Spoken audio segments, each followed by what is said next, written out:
Dans quasiment toutes nos études, on a un volet changement climatique.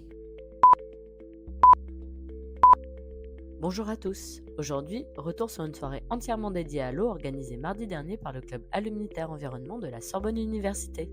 Avec pour problématique l'eau, comment travailler avec une ressource limitée, ce sont 4 intervenants, tous alumni du master hydrologie, hydrogéologie, géostatistique et géochimie, qui ont l'occasion de s'exprimer sur ce vaste sujet, dont l'une de nos collaboratrices.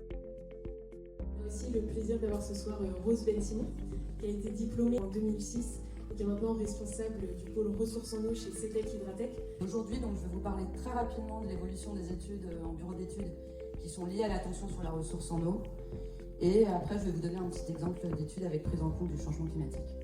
Défi relevé avec 2 sujets présentés en 10 minutes chrono. En quelques mots, Rose, quels sont les changements principaux que tu as pu observer ces dernières années? Déjà, il y a eu des changements de la typologie des clients qui étaient avant des communes et qui sont regroupés beaucoup en agglomérations, communautés de communes et tout ça. Donc, c'est des clients plus gros, moins nombreux. Ça, c'est une première chose. Et après, sur les sujets traités, ce qu'on nous demande, aujourd'hui, il y a l'intégration du changement climatique qui est quasi systématique dans les études demandées.